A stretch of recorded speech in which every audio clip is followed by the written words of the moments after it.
M Mukesh MLA അടക്കമുള്ള cinema താരങ്ങൾക്കെതിരായ പീഡന പരാതിയിൽ നിന്ന് പിന്മാറുകയാണെന്ന് ആലുവ സ്വദേശിനിയായ ജൂനിയർ ആർട്ടിസ്റ്റ്. തന്നെ പിന്തുണയ്ക്കാൻ ആരുമില്ലാത്തതിനാൽ പിന്മാറുകയാണ് എന്നാണ് സമൂഹമാധ്യമത്തിലൂടെ പരാതിക്കാരി അറിയിച്ചത്. ചലച്ചിത്ര താരങ്ങളായ ജയസൂര്യ, ബാലചന്ദ്ര മേനോൻ, ഇടവേള ബാബു തുടങ്ങിയവർക്കെതിരായ പരാതികളിലും നിന്നെല്ലാം പിന്മാറുന്നതായാണ് നടി അറിയിച്ചത്. സുധീഷ് ഗോപാൽ ചേരുന്ന വിവരങ്ങളുമായി. സുധീഷ്, ഈ സമൂഹമാധ്യമത്തിലൂടെയുള്ള അറിയിപ്പിൽ ഈ അന്വേഷണത്തിൽ വിശ്വാസം നഷ്ടപ്പെട്ടതായി നടി പറയുന്നുണ്ടോ? എന്തുകൊണ്ട് പിന്മാറുന്നു എന്നിവർ പറയുന്നു?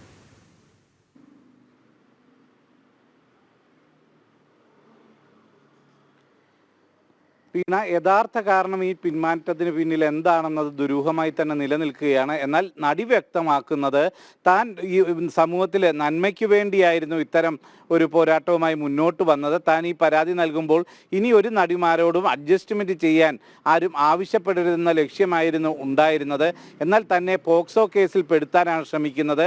പോക്സോ കേസിൽ പെടുത്തിയെങ്കിൽ അത് തെളിയിക്കാൻ സർക്കാരിന് ആയിട്ടില്ല. എന്നാൽ ഈ സമയത്തൊന്നും തന്നെ പിന്തുണയ്ക്കാൻ ആരുമില്ലാത്ത സാഹചര്യമാണ് ഉള്ളത്. അതുകൊണ്ട് താൻ ഇതിൽ നിന്നെല്ലാം പിന്മാറുന്നു എന്നതാണ് ഇവർ കുറിച്ചിരിക്കുന്ന കാര്യം. എന്നാൽ ഇത് മാത്രമാണോ കാര്യം? മറ്റേതെങ്കിലും തരത്തിലുള്ള സ്വാധീനമോ ഇല്ലെങ്കിൽ സമ്മർദ്ദങ്ങളോ ഉണ്ടോ എന്നത് സംബന്ധിച്ച് വ്യക്തത വന്നിട്ടില്ല.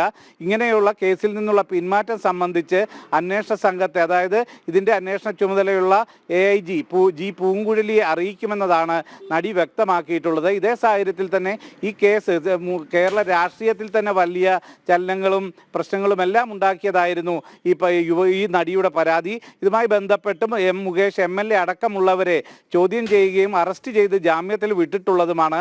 അത്തരത്തിൽ അന്വേഷണം പുരോഗമിക്കുന്ന ഒരു സമയത്താണ് നടി കേസിൽ നിന്നും പിന്മാറുന്നത്. ഇതോടൊപ്പം ചേർത്ത് പറയേണ്ടത്, ഈ നടി ഒരു പ്രായപൂർത്തിയാകാത്ത പെൺകുട്ടിയെ കാഴ്ചവെക്കാനായി ശ്രമിച്ചു എന്ന പരാതിയിൽ, പോക്സോ കേസിൽ പ്രതി കൂടിയാണ് ഇപ്പോൾ പരാതി നൽകിയിരുന്ന നടി. ആ ഒരു കേസിൻ്റെ പേരിൽ ഏതെങ്കിലും തരത്തിലുള്ള സമ്മർദ്ദത്തിൽ പെടുത്തിയാണോ ഇപ്പോൾ ഈ പരാതികൾ പിൻവലിപ്പിക്കുന്നതെന്ന സംശയവും നിലനിൽക്കുന്നു. എന്തു തന്നെയായാലും കേസ് പിൻവലിക്കാൻ തീരുമാനിച്ചിരിക്കുന്നു. ആ തീരുമാനത്തിൽ ഉറച്ചു നിൽക്കുന്നു എന്നതാണ് ഇപ്പോൾ നടി വ്യക്തമാക്കുന്നത്. വീണ. ശരി സുധീഷ്.